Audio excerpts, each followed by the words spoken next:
lifted high, be lifted high. For your glory, be lifted high, be lifted high.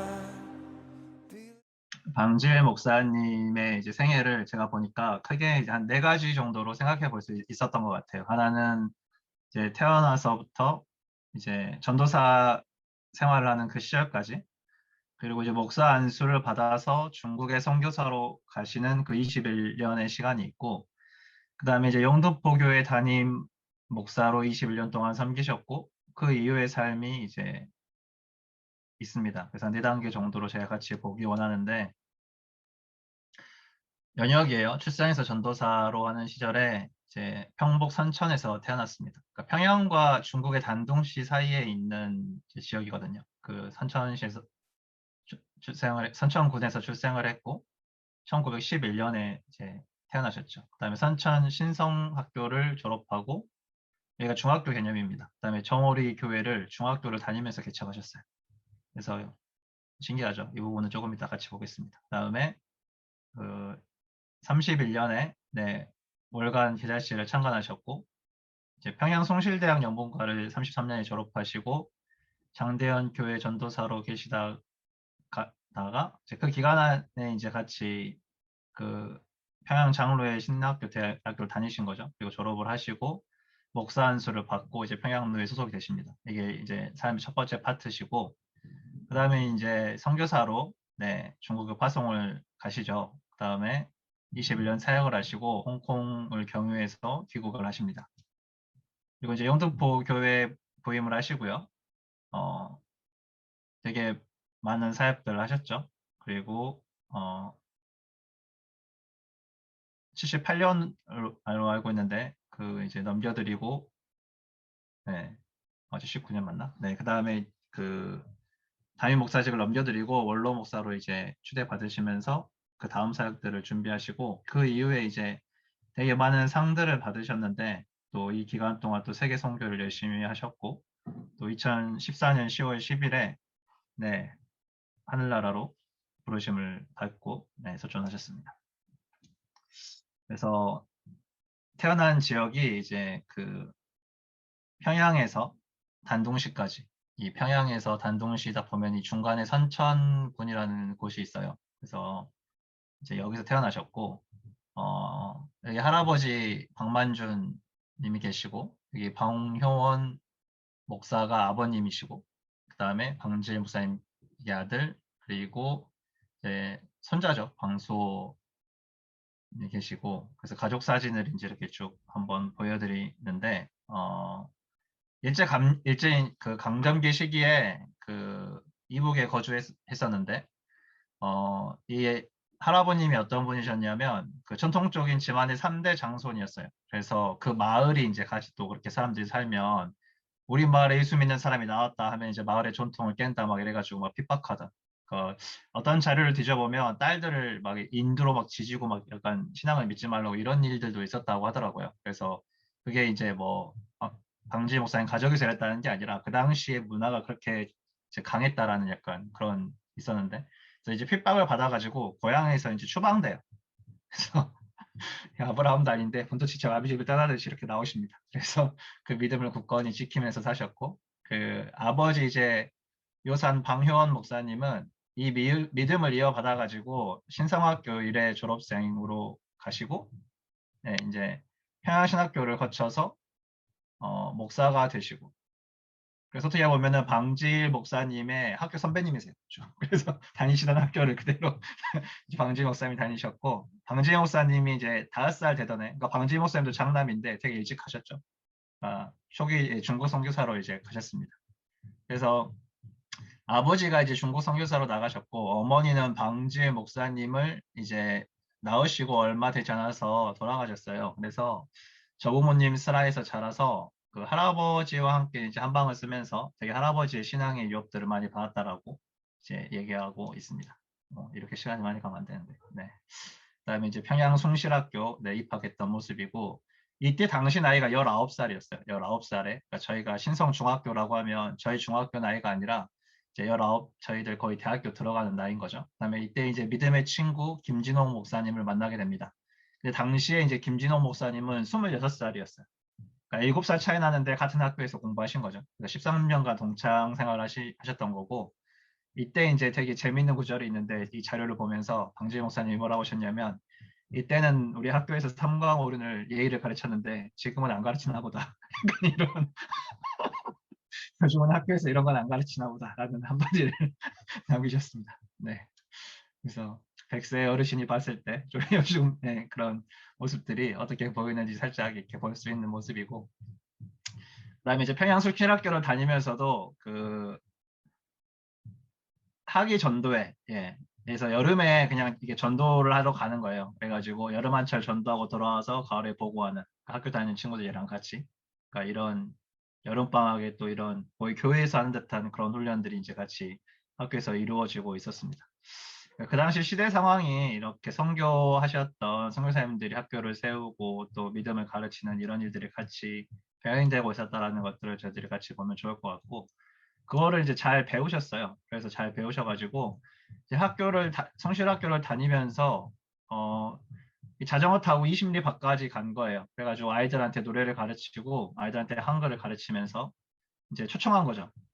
초청해가지고 주일에는 이제 예수님을 전하는 복음을 전하는 거. 그래가지고 자전거를 타고 딱 오면은 마을에서 어른들이 일어나가지고 저 사람 오네라고 이렇게 경계를 했대요. 그리고 아이들은 막 그 자기 집안에 있는 드럼통에 영어가 써져 있어가지고 자기들도 영어 한다고 영어를 알려달라고 했는데, 그 사실 한국말도 잘 모르는 사람들이, 그러니까 한국인이어서 한국말을 가르쳐야겠다라는 마음이 들어가지고 이제 한국말만 가르치셨다고 합니다. 그리고 한국어를 가르치면서 예수를 전하였고, 그래서 이제 마을에 또 핍박을 되게 많이 받았는데 또 없는 돈에 이렇게 자전거도 사고 이렇게 장소도 구해가지고 결국에 그 해에 200명이 넘는 예배를 드리는 종우리 교회를 개척하게 돼요. 그러니까 되게 큰 주님의 역사가 일어나게 되는 거죠. 그래서 이제 평양성실학교를 다니면서 여기는 약간 이제 그 신성중학교가 아닌 고등학교 개념이죠. 그래서 성실학교에서 그의 평생의 동역자이자 함께하는 김진홍 박윤선 목사님을 만나게 되고, 그리고 이제 그 계자씨라는 이 잡지를 이제 창간하기 시작합니다. 같이 기도 모임을 하면서 이제 방지 목사님이 이렇게 권유해서 같이 이렇게 잡지가 나오게 됐는데, 근데 이제 같이 이 잡지가 나올 때는 이제 김진호 목사님께서 이것들을 이렇게 약간 주관한 것처럼 이렇게 잡지가 나오게 되는 일이 있었습니다. 그래서 이 계자씨를 통해서 많은 믿음의 글들을 본인들로 직접 쓰셨고, 그리고 또 교수님들의 글이라든지 그런 믿음의 선진들의 글을 많이 실어서 이런 기록들이 남아 있습니다. 네, 그래서 보면은 이제 멋있게 보이려고 사진 딱 찍으려고 딱 폈는데 내가 나를 사랑하느냐 이 구절이 딱 떠서 주님께 잠깐 기도하고, 네, 그런 일들이 네, 저한테 있었고요.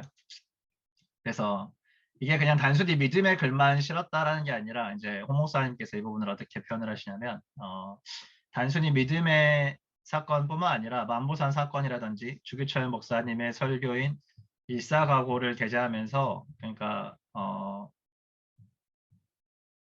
예수 중심 순수 복음 전도를 목적으로 하지만 또 시대적인 어떤 메시지들을 같이 나누기 원했다라는 얘기들을 합니다. 그래서 만보산 사건은 뭐냐면 이제 만보산이 이제 그 중국 만주 쪽에 있는데 일제 그 강점기 때 이제 많이 만주로 이렇게 사람들이 간 거예요.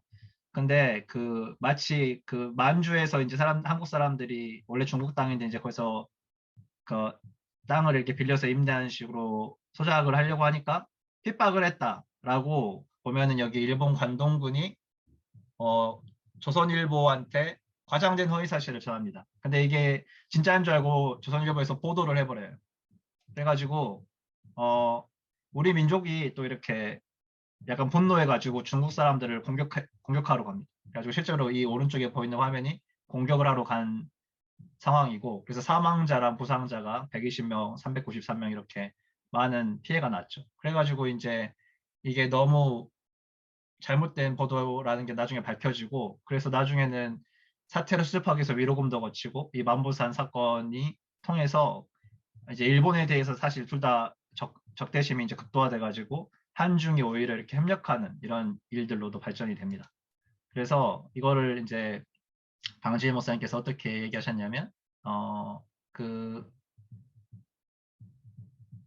중국을 한국 사람이 만모산에서 살해당했다라는 일본인의 선동에 의해서, 그죠? 여기 한국 사람이 만모산에서 살해당했다는 일본인들의 선동에 의해서 조선 전역에서 중국을 살해한 사실이 이게 굉장히 마음이 아팠더라는 거죠. 이걸 이제 계절시에 내보냈어요. 그래서 계절시에 내보냈는데 이거가 이제 어떻게 됐냐면 그 나중에 다 이렇게 빼앗겨서 그리고 그 태우면 당했죠. 그리고 그 방지 목사님이 이제 회고하기로 우리가 6.25 사변이 어떻게 되었는가, 아마 만주에서 우리 교포가 그 만보산 사건으로 인해서 많은 피를 흘렸기 때문에 그 살해한 피값을 6.25 전쟁 때 치른 것은 아닐까라는 이제 그런 회고를 늘 하시는 모습을 봅니다. 그래서 이 계절시는 1937년에 방지 목사님께서 중국 선교하기로 떠나기 전까지 계속 발행을 했고, 그 뒤에는 이제 평양에 있는 교육자들이 발행하다가 재정난과 태평양 전쟁 등으로 인해서 이제 폐간되는 일이 있었습니다. 네. 네. 그래서 이제 평양 장로 신학교 시절을 다시 조금 보면은 그 이제 이게 부친 방윤 목사님이 계시는 거예요. 그 아버지는 신성학교 1회를 졸업하셨고, 그 아까 얘기 드렸던 것처럼 방지 목사님도 신성중학교를 졸업했고, 아버님은 평양장로 신학교 8회 졸업생이에요. 그래서 8회 졸업생들 사진 이렇게 쫙 있는 거고, 여기에 보면 어딘가에 방지 목사님의 장인어른 사진이 있다라고, 네, 제가 봤는데 어디 있는지 적어놓진 않아서 까먹었네요. 그래서 아마 이 옆 분이신가? 네, 그 방지 목사님의 장인어른이 여기 계신다라는 얘기가 있고, 그 당시에 이제 그 8회 졸업생들이 전국에 어디에 분포되었나, 분포도를 그리면서 이렇게 사역 그 많이 나눴던 것 같아요. 그리고 방지 목사님도 이 장로 신학교를 다니면서 이제 히브리어를 이렇게 배우는 시간을 가졌고, 이 기간 동안에 이제 길선주 목사님이 세운 평양 장대현 교회 전도사님으로 들어가게 됩니다. 그래서 이제 평양 장대현 교회 전도사님으로 들어가셔서 이제 그 계속 사역을 하게 되시면서 같이 졸업을 하고 목사 안수를 받으면서 이제 노예 소속되는, 그 학교와 이 전도사 생활이 같이 이렇게 병행하게 되는 거죠. 그래서 이게 장대현 교회 주보를 보면은 이게 1935년 1월 6일입니다. 1935년 1월 6일 장대현 교회 주보 제1호. 그래서 맨 처음 건 아니고 이제 1935년에 제1호의 주보인 것으로 보입니다. 그 다음에 제가 해서 이제 말씀드리고 싶은 거 세 가지는, 이 부분이 저는 되게 좋았어요. 신자에게는 성경이 양식이요, 기도가 호흡이요, 전도가 운동이요, 예수가 생명이다. 이거를 주보에서 딱 사람들에게 나누고자 하는 메시지가 딱 왔고, 주일 밤예배 설교를 보면은 방재 목사님이 계시죠. 이때는 전도사님이었는데 주일 밤예배 설교 천공문의 열쇠. 되게 저희 막 겹치지 않나요? 저희 계속 나눈 메시지들이랑 오늘 불렀던 주님은 내 호흡이랑 찬양들이랑 다 겹치지 않나요? 되게 이런 것들을 준비하면 재밌는 것들이 많이 있는 것 같아요. 그 당시에 이제 보면은 출석표를 보면은 합계가 한 963명 정도 출석했다. 그런 큰 교회였다라는 것들이 같이 보고 넘어가면 좋을 것 같습니다. 그래서 또 아까 말씀드렸던 것 중에 하나가 그 평양신학교 부흥회하던 때에 이제 주기철 목사님이 오셨어요. 1935년 12월 19일에 그 피를 토하며 설교했다라고 하셨는데, 네, 그만큼 열정적으로 설교했다는 의미이신 것 같고, 그다음에 이제 손양원, 한상동, 방질, 김양선 목사님들을 비롯한 120명의 신학생들이 숨죽이면서 그 설교를 들었다. 그게 이제 일사가고죠. 평안남도 도지사 그 야시다케가 학교에 이제 교장들을 모아놓고 신사참배를 강요한 지 한 달이 지났던 그 시간에 이제 이 신사참배 바람이 이제 퍼질 것을 생각하면서 주길주 목사님 우리가 일사각오를 해야 된다라는 이제 그 설교를 하신 거예요. 근데 이게 이제 어떻게 됐냐면 그 방재 목사님 하시는 얘기가 평양부흥회 때 설교하신 일사각오의 원고를 받아서 계좌시에 실었는데 이 잡지가 다 압수당해 버렸대요. 그래서 글이 하나도 안 남았는데 원고를 가지고 있어서 중국에서 돌아와 장신대 이영현 교수한테 전해주고 그게 이제 전국적으로 퍼져서 빛을 보고 영국도 만들어졌다라는 거죠. 그러니까 이게 주기철 목사님 했던 원래 설교를 이제 김인서 목사님이 옛 기억을 더듬어서 적어놓은 게 하나 남아 있었다. 이게 하나가 있었고, 그 다음에 이제 방질 목사님이 중국에서 돌아오셔가지고 그때 받아 적었던 원본을 실어가지고 정말 제대로 된 원본이 이제 저희들이 볼 수 있게 된 거죠. 그래서 이 설교를 보면은 일사각오를 해라. 죽음의 각오가 없으면 진보가 없다. 모든 인고와 핍박을 헤치고 나아간 성도들 중에 일사의 각오를 가지지 않은 자가 없다. 바울도 가지고 있다라고 했죠. 엘서도 가지고 있고 예수님의 죽음의 각오도 이 각오에서 나온 거다. 그래서 기독교 신자는 조선교회 현장을 숙지해야 된다라는 거예요. 지금 상황이 그냥 보통 상황이 아니라 우리가 목숨을 걸어야 되는 상황인 거죠. 도마와 같이 한 번 죽음으로 주의 은혜를 갚겠다라는 깨달음으로 우리가 이 각오를 가져야 됩니다. 예수님의 교훈을 가져야 됩니다.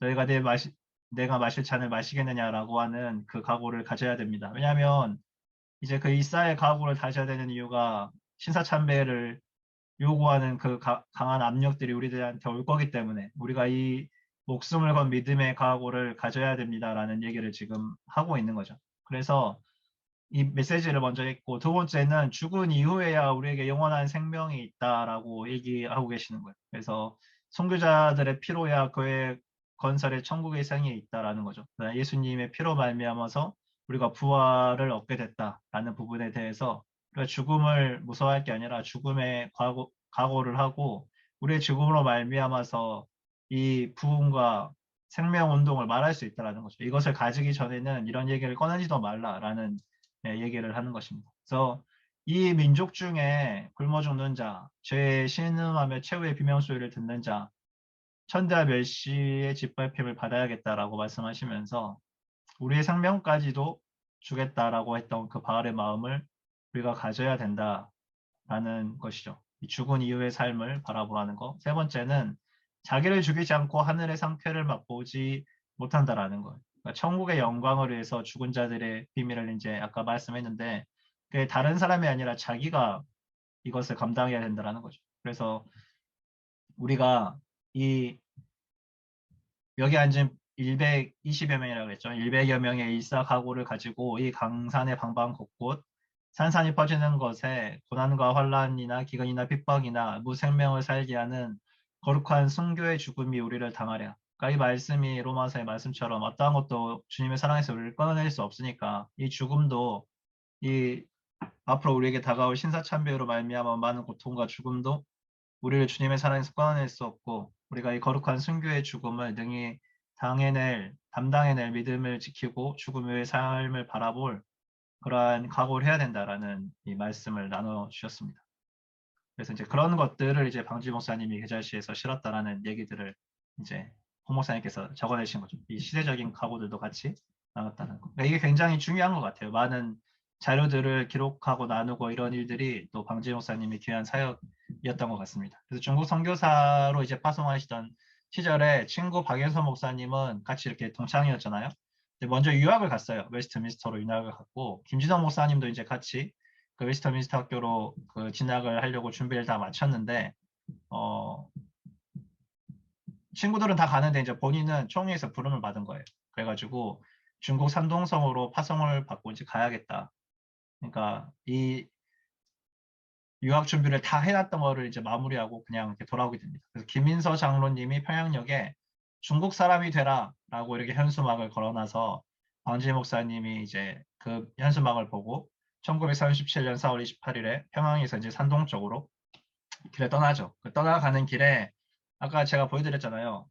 그 평양에서 그 중국으로 가는 그 사이에 그 산천군이 있었잖아요. 선천군이. 그러니까 가는 길에 이제 고향에 잠깐 들린 거예요. 들려가지고 이제 은사인 시민군 선생님으로부터 가서 성경 말씀을 바로 전하시오. 다른 것 말고라는 그런 부탁을 받았습니다. 그래서 정말 중국 선교를 감당하는 동안 중국 사람처럼 옷을 입고 중국 사람들과 교제하고 하나님의 말씀만을 바로 전하시려고 이제 얘기한 거고 파송위원들이 같이 있고 여기는 이제 그 증명사예요. 증명사. 오늘 이제 방지 목사님을 파송하는 것으로 정하는데 그 중국 산동성의 선교사직으로 파송하겠다라는 것들을 이제 전도부장 이자에게 해가지고 증빙서를 하나 만들어 놓았던 것을 같이 좀 놓는 거고요. 그다음에 이제 중국 선교사 시절에 이제 류스파 목사님이랑 양위시 장로와 함께 자전거 보이시죠? 자전거를 그렇게 많이 타고 또 여기서도 이제 열심히 교회를 개척하신 거예요. 그래서 청주 지방 주일교회 사진도 있고, 그다음에 21년의 중국 선교 기간 동안에 중국 국민당 정치, 일제 침략, 미국 군정, 국민당 복구 시대, 그다음에 공산당 통치 등 5번의 정변을 겪으면서 또 그 청도에 5개의 교회를 개척하는 일들이 있었습니다. 그래서 일본군이 올 때는 또 일본이 전쟁한다고 다 뺏어갔잖아요. 우리 일본 갔을 때 얘기 들었죠. 막 그 한국 와가지고 뭐 한국 교회, 한국 사람들 하는 교회 와가지고 막 종 가져가가지고 총알 만들었다 막 이런 얘기 막 그때 들었었잖아요. 저희 그 일본으로 같이 선교관 열방부흥 축제 간 팀들은. 근데 그때 얘기 들었던 것처럼 여기서도 예배당 종과 의자들을 빼앗기고 또 일본 목사들이 이제 같이 잘 이렇게 지내는 것처럼 하다가 막 뒤에서 이제 고발한 거예요. 이때 막 이렇게 정변이 일어나고 막 바뀌니까 막 그 당시엔 협력해서 이렇게 선교하다가도 막 이 사람들이 되게 나쁜 사람들인 것처럼 막 일본 목사님들이 고발했던 그런 배신의 아픔도 당하고, 그다음에 이제 공산당이 오니까 또 열심히 핍박을 받은 거죠. 그래서 많은 선교사들이 다 쫓겨났는데 마지막까지 남아있는 유일한 선교사로 중국 교회를 섬겼습니다. 그러니까 이게 어떤 의미가 있냐면 1911년쯤에 이제 처음 중국으로 이제 선교사들이 파송이 돼요. 그 전에 이제 일본으로 선교사들이 파송이 됐고 연해주로 선교사들이 파송이 됐는데 이거를 정식적인 해외 선교로 보지 않겠다라고 하는 이유가 보통 그곳에 있는 한인들이 많기 때문에 한인들에게 복음을 전하러 간 케이스였거든요. 근데 실제로 우리가 어 이게 되게 재밌는 얘기인데 중국에서 그런 어떤 공자 같은 이런 분들의 어떤 그런 도를 우리가 배웠기 때문에 이제 우리는 주님의 도를 알려주자, 그걸로 갚자라는 약간 이런 얘기가 막 나오면서 이제 중국 선교가 실제로 시작돼서 실제로 외국인들한테 복음을 처음 전했던 부분이 이제 중국 선교인 거죠. 그래서 이 중국 선교의 시작부터 방주희 목사님의 아버님이 쭉 선교를 하셨고 그다음에 방주희 목사님이 선교를 하시면서 제일 마지막까지 남아가지고 이 파송의 선교의 한 단계가 여기서 마무리되는 거예요. 그래가지고 그다음에 한국 전쟁이 딱 일어나잖아요. 그래서 한국이 더 이상 이제 선교사를 보낸 일이 잠깐 중단되는 그런 사태가 발생해서 우리나라 선교 역사의 한 파트가 사실은 이 중국으로 가는 대부분의 이 선교가 있었는데 그 부분을 담당하셨던 이 선교회를 담당하셨고 그 다음 생애들이 이제 한국에 와서 교회들을 부흥시켜서 선교를 보내는 일을 하신 거고 그 다음에 이제 원로 목사를 마무리하시고 난 다음에는 본인이 또 전 세계 다니면서 간증하시면서 이제 또 선교를 담당하셨던 거죠. 되게 정말 이 생을 선교로 사셨던 그런 분이십니다. 그 다음에 이제 중국 선교사 시절에 이제 여기가 죽창인데 그 난민들이 너무 많아져가지고 그 국제 유엔이랑 같이 구제하면서 난민들에게 죽을 담당하는 일을 했대요. 그래서 재정은 유엔에서 받고 본인들이 30명의 이렇게 동역자들이랑 같이 밤새도록 죽을 끓여가지고 사람들한테 나눠주면서 이분들한테 복음도 전하고 또 한국 사람들이나 이런 사람들을 다시 한국으로 되돌려보내는 일들. 그러니까 자기는 이제 이런 어떻게 내 민족이나 내가 전도했던 사람들 놔두고 가겠느냐, 난민들 놔두고 가겠느냐라는 그 마음 때문에 못 갔지만 다른 분들은 안전히 갈 수 있도록 계속 이렇게 보내셨던 거예요. 그래가지고 나중에 우리나라에서 모란장이라는 그 훈장을 받게 됩니다. 네, 이런 일들이 있었고. 그다음에 이제 평양 중국에서 이제 그 중국 사람들과도 되게 많이 이렇게 연합을 하셨던 거죠. 그래서 산동대에서 이제 중국인 사람들이 많이 모이는데 외인 간사로 갔던 거예요. 외국인 간사로. 그래서 갔는데 이때 갑자기 이제 그 중국 공산당한테 딱 이게 공문이 내려와요. 그래서 외인으로 와서 전도하던 이들은 자국의 간첩이다. 즉 중국의 적이다. 그러니까 방지 성교사님 와서 전도하고 있는데 간첩으로 왔다라는 거야. 한국에 간첩으로 왔다. 이거 중국에 접이니까 이거 추방하거나 약간 이렇게 박해를 해야 된다라는 얘기가 와서 자기 평생에 가장 긴장했던 날이라는 제목으로 이 사진이 이렇게 실려 있습니다. 보시면은 이게 동역자들이랑 이렇게 웃고 있죠. 그래서 여러 가지 마음이 같이 드는 것 같아요. 자기 인생에 수많은 위기가 있고 그중에 가장 긴장했던 날, 자기가 간첩으로 몰리며 이제 박해받고 어떻게 될지도 모르는 이 앞이 깜깜한 이 날에 동역자들과 함께 웃을 수 있는 이 사진을 남길 수 있는 그 마음이 어떠한가를 저희가 조금 생각해 보면 좋겠습니다. 그래서 이제 중국 선교사 시절이 이렇게 있고, 그래서 마지막에 한국 교단에서 돌아오라는 이 통지서를 보내고 또 홍콩으로 퇴거하라는 명령까지 받았어요. 그리고 이제 동생 방화의 목사님이 예상치 못하게 피살됐고, 근데 또 아버지 방효원 목사님께서 그 소식을 듣고 1년 정도 있다가 또 소천하세요. 충격으로. 그래가지고 이 57년에 선교를 마치고 홍콩으로 돌아옵니다. 근데 홍콩으로 돌아오는 길에도 여기서 복음을 전해가지고 그 교회 사람들이랑 같이 찍은 사진이 이 왼쪽에 있는 사진이고, 오른쪽에 있는 사진은 이 부사제에 있는 사진입니다. 이 재밌는 이슈가 두 가지가 있는데, 하나는 홍콩에 왔는데 돈이 없는 거예요. 그래가지고 전화번호부를 뒤져서 한국 사람 이름을 찾아가지고 전화를 해가지고 도움을 요청한 거예요. 돈이 하나도 없으니까.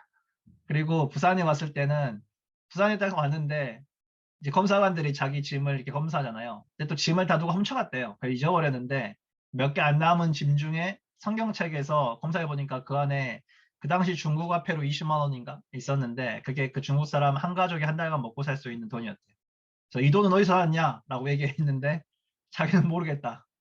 그러니까 중국 사람들이 몰래 이렇게 넣어준 거죠. 그 방지 목사님 가신다고. 근데 보시면 알겠지만 막 다 난민이고 어렵고 막 죽을 같이 막 끓여주고 있고 그런 상황인데, 공산당이 배급 준 옷으로 옷을 지어다가 방지 목사님 가족들 옷 만들어가지고 가져다주고, 정말 사랑의 공동체였다라는 것들을 저희들이 생각해 볼 수 있습니다. 그래서 반지 목사님 이렇게 사역을 마치고 이제 그 제11대 영등포교회 담임 목사님으로 오세요. 그래서 21년 동안 사역을 하시면서 그 당시에 한 780명 정도 되는 이 교회에서 말씀을 전했습니다. 그리고 그 당시에 이제 교단의 분열이 있었어요. 합동이랑 통합의 분열이 있어가지고 이것들을 하나로 다시 연합시키기 위해서 최선의 노력을 다하셨다라는 교회 연합운동에 대한 부분들이 있고, 또 이게 잘 되지 않아서 또 그 안에서 또 이제 자기 소속된 노예 안에서 연합운동을 일단 또 계속하시는 그 모습들에 대한 얘기도 있습니다. 그리고 이제 좀 교파를 초월해서 이제 58년부터 월요일마다 목사님들을 성경 공부를 초청하는 일들이 있었고, 이게 소천하실 때까지 60년 가까이 성경 공부에 열심을 내셨습니다. 그리고 그다음에 노회장에 뭐 두 번 이제 피선되시고, 산업선교회나 군 신자들을 위한 운동, 이렇게 되게 복음화에 많이 힘을 쓰셨죠. 1965년에 3천만을 그리스도에게로라는 이런 슬로건을 내건 전국 복음화 운동의 출발점이 이제 그 전국 복음화 운동 영등포 지구라는 곳에서 시작을 했는데, 그때 방재일 목사님이 이제 예수교 장로의 총회장으로 계시면서 이 운동이 잘 이렇게 시작될 수 있도록 뒤에서 조용히 섬겨주셨다. 네, 그런 기록들이 영등포 교회 100년사 책에 적혀져 있습니다. 그래서 이 운동이 어떻게 됐냐면 1973년에 여의도의 빌리그레암 전도대회로 발전하는 그런 동력이 됐다라는 것들. 그리고 이제 21년 만에 후임 김영호 목사님한테 영등포 교회 담임 목사 자리를 넘겨주고 이제 내려놓았죠. 이 얘기를 조금 있다가 다시 하겠습니다. 시간이 많이 지났지만, 네, 제가 빨리빨리 해볼게요. 그래서 이제 월요 성경 공부 모임이에요. 제가 이 성경 공부 모임을 보면서 느꼈던 건 뭐냐면, 지금 이렇게 앉아 있잖아요. 다들 등받이가 없는 곳에 앉아 있는데, 이게 그냥 우리 기도원 같은 데 가면 그냥 방석 하나 깔아놓고 하잖아요. 근데 그런 데서도 성경 공부를 진짜 많이 하셨고, 여기는 지금 방지일 목사님이 몸이 너무 안 좋아지셔가지고 약간 양로원 같은 곳에서 이렇게 좀 이렇게 뭐랄까 그 돌봄받는 시설 안에 계시니까 지금 이런 곳에서 공부를 하는 거지, 그냥 기도원 같은 곳에서 방석 하나 깔아놓고 이렇게 어르신들이 전부 다 그냥 성경을 몇 시간씩 공부하시는 그런 모습들이 있었어요. 그래서 되게 제가 좀 감동을 받았고, 그다음에 이제 방지 목사님들이 다들 원로 목사님인데 꾸짖으십니다. 이런 건 다 알아야지 성경 어디에 있냐라고 질문하세요. 너희들 이거 성경 어디 있는지 알고 있어? 라고 막 이렇게 물어보시죠. 네, 그래서 그 초창기 때부터 계속 58년부터 계속 성경 공부를 해가지고 돌아가실 때까지 성경 공부를 하셨습니다. 그래서 보시면은 매일 하나님으로부터 새로운 것을 받아서 전달하니까 항상 와도 새로워서 많은 2천여 명이 넘는 목사님들이 이 60년의 시간 동안 와서 배우셨던 거고, 또 다른 원로 목사님은 그 못 떠나신대요, 도저히. 목사님이 그렇게 연세가 들으셔도 준비하고 가르치는 그 자체가 사람을 떠나지 못하게 하는 그런 힘이 있다. 말씀으로 사시는 그 힘이 있으신 거죠. 그래서 이게 이제 그 빌리그리암 대회라는 부분에 대해서 저희가 같이 좀 보면 좋겠어요. 왜 이 사진을 제가 급히 준비했는데, 오늘 그 목사님이 오셔서 말씀 전하시면서 사진 보여주셨잖아요. 많은 사람들이 갈망이 있었다라는 사진을 이제 아까 보여주셨잖아요. 여러 네 가지로 뭐 BTS 사진이라든지 뭐 이런 모스크 사진을 보여주셨는데, 우리나라도 이렇게 많은 사람들이 모여서 주님의 복음을 위해서 갈망했던 목말랐던 시절들이 있었다라는 거죠. 사람이 진짜 많았어요. 사람이 진짜 많았고, 보시면은 빌리 그레암 목사님의 전도대회가 있습니다. 73년에 보면은 한경직 대회장이 사회를 보시고, 또 뭐 보면은 뭐 조영기 목사님 헌금 기도하시고, 뭐 백낙준 목사님 사회 보시고 뭐 되게 재밌는 기록들이 있습니다. 이게 사람이 이렇게 많았다라는 그 엄청나죠. BTS 콘서트는 뭐 비교 안 될 만큼 많았다. 그래서 이제 그 방주일 목사님이 이후로 이제 여러 가지 일들을 이렇게 쭉 하셨고, 네, 빨리빨리 넘어가죠. 그다음에 일생 동안 100여 권의 책을 저술했어요. 이 신약 성경 아니 그 성경에 대한 강해와 그다음에 여러 가지 책들을 쭉 적으셨고, 그래서 합쳐 보니까 거의 한 100여 권 정도 되더라라는 책들. 그리고 그 피해 보험이라든지 그 책들을 교회에 있잖아요. 같이 보면 되게 좋을 것 같고, 그리고 네, 뭐 자랑할 만한 거는 햇불 트리니티 신학대학교 박사 신학 박사를 받았다. 네. 그래서 이제 저희 학교에 와서 이렇게 받으셨던 것들. 그리고 이제 인터뷰를 했어요. 그러니까 소감 뭐 감사할 따름입니다. 근데 이 다음 학생들한테 제자들한테 해주고 싶은 얘기가 있냐? 근데 일은 하나님께서 하시는데 내가 하는 것처럼 하지 말라. 그리고 예수 성경을 이용하려고 하지 이용하려고 하는데 그러지 말라. 그리고 그 성령의 지배를 받아야 된다. 그러니까 나머지 것들이 아니라 하나님께서 실제로 일하시는 것을 봐야 된다. 일은 하나님이 하시지 사람이 하는 법이 없고 우리에게는 순종만 있을 뿐이다. 우리에는 예만 있을 뿐이다. 라는 것들. 그래서 우리를 비우고 예수가 사는 것. 그래서 오직 하나님만 나타나는 것에 대해서 이제 말씀을 하시는 거죠. 자신이 원하는 것을 채우고 가져서 그렇게 주의 말씀을 가려서는 안 되겠다라고 이제 말씀을 하시고, 성품에 대해서 좀 생각을 해봤습니다. 되게 신실함이 있었죠.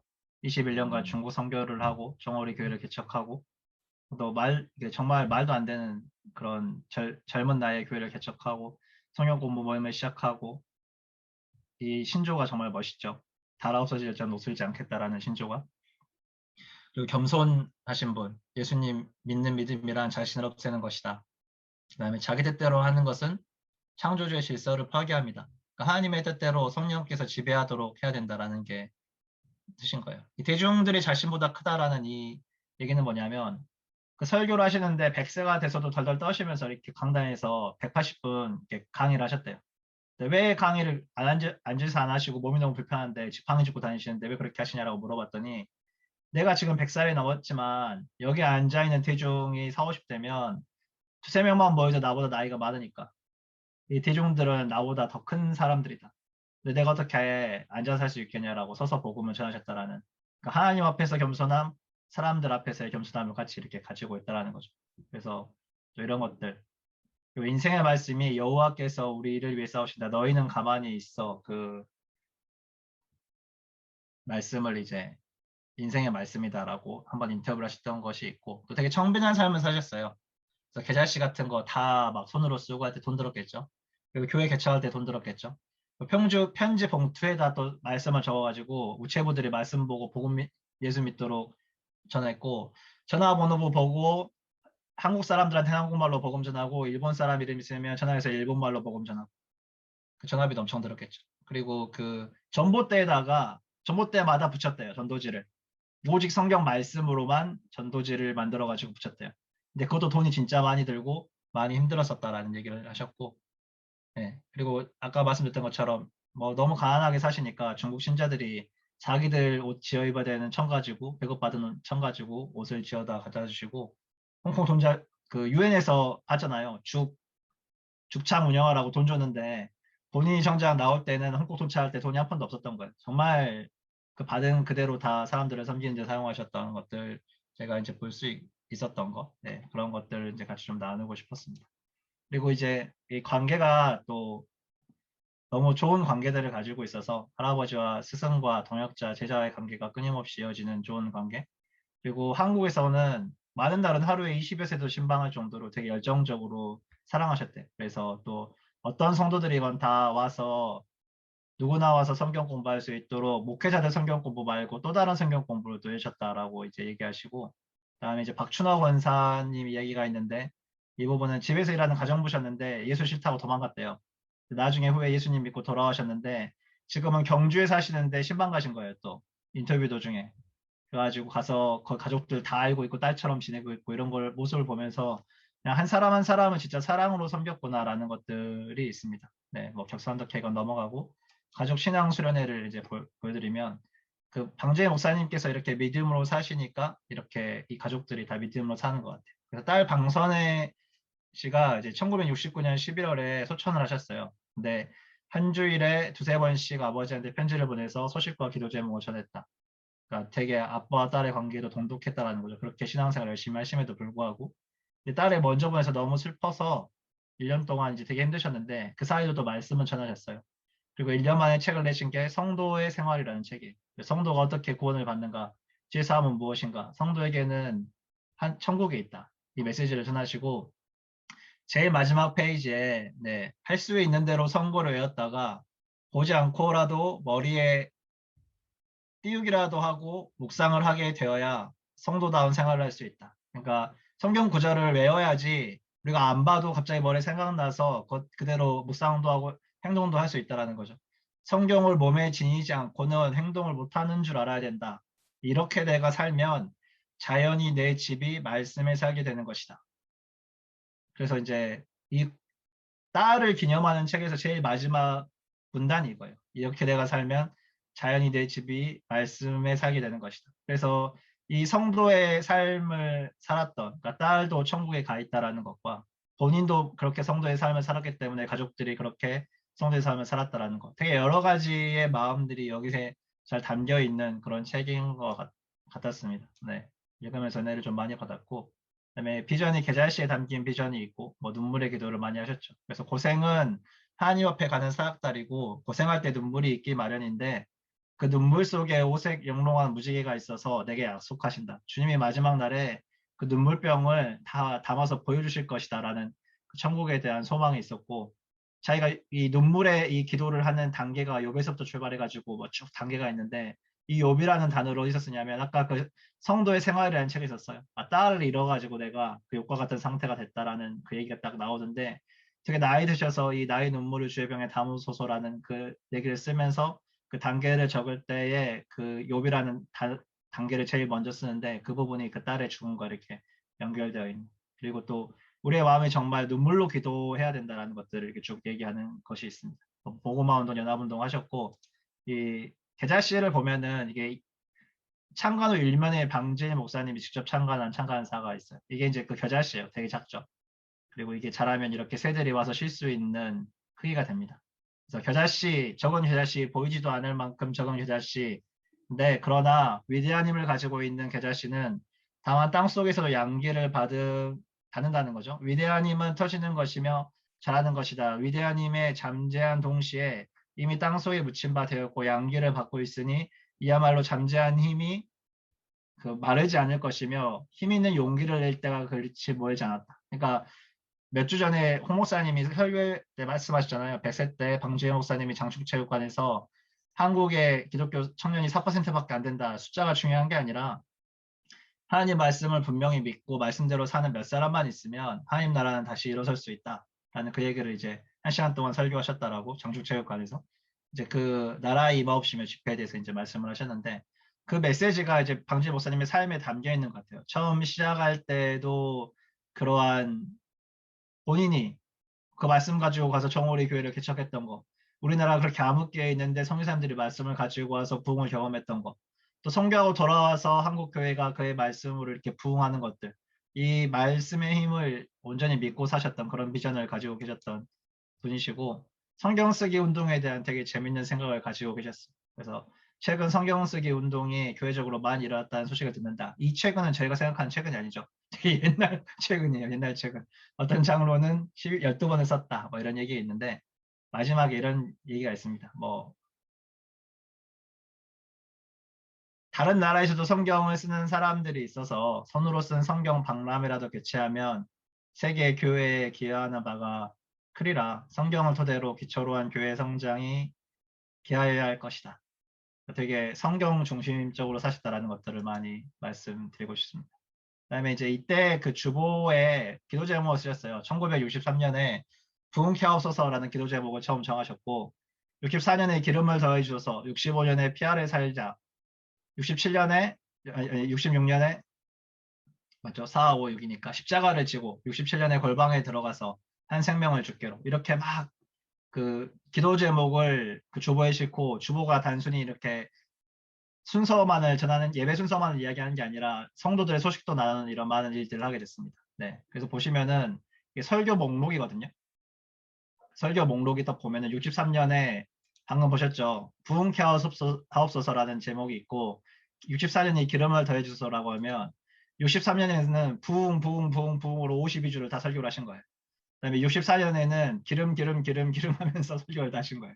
이 기도 제목대로 주보에 보내고 기도 제목대로 기도하고 기도 제목대로 설교해서 온 교회가 다 같이 갈 수 있도록 이런 일들을 담당하셨던 거죠. 그래서 정말 말씀과 기도로 복음의 중심으로 자신을 비우며 사셨던 분이신 것 같습니다. 이런 것들을 좀 배우면 좋겠고, 그다음에 1세기인 고사하고 몇 세기에 나타나실까. 멀리 뵐 때는 존경하다가 가까이 하면 그분의 약점이 다 드러나잖아요. 제가 볼 때는 이런 분이 어떻게 계실 수 있을까. 그러니까 사실은 그런 마음이 우러나니까 제가 또 모실 수 있죠. 그러니까 이분이 원로 목사님이신데도 옆에서 그냥 아무리 지켜봐도 그냥 완벽하진 않지만 그래도 막 이게 단점이다라고 얘기할 수 있는 게 별로 없을 정도로 되게 그렇게 정말 말씀과 기도의 중심으로 성실하게 사셨던 1세기인 네. 고사. 그다음에 이 목사님에 대한 얘기인 거 좀 빨리 편집했어요.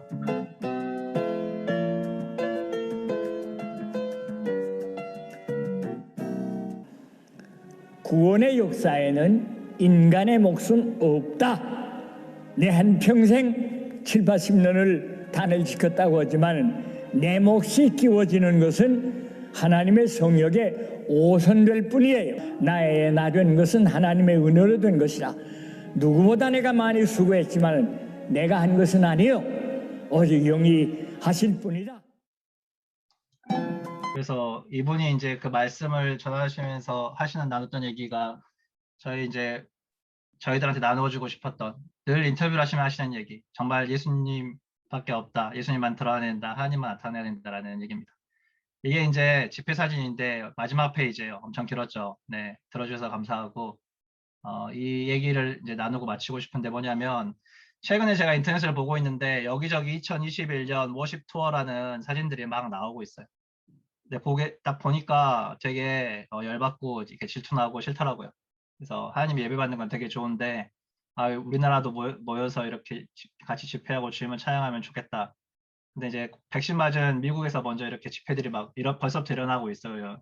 그래가지고 5월 29일 날 지금 막 어떤 예배 막 그러니까 미국의 전역에서 막 집회를 다니면서 투어를 하고 있는 일들이 시작돼가지고 정말 부럽다라는 생각하면서 주님한테 주님께 기도하면서 하나님 우리나라도 이런 은혜를 주십시오. 다시 모여서 주님을 뜨겁게 예배할 수 있는 빌리그레암 집회처럼 정말 주님을 사모할 수 있는 그런 것들을 이제 좀 바랬으면 좋겠다라는 하나의 기도 제목을 나누고 싶고, 두 번째는 그거를 보면서 이제 우리를 돌아보면 좋겠다는 거죠. 우리의 마음이나 지금 한국의 상황이 이런데 정말 이 상황에서도 우리는 전심을 다해서 진심으로 말씀과 기도로 살고 주님을 사랑하며 살 수 있는가?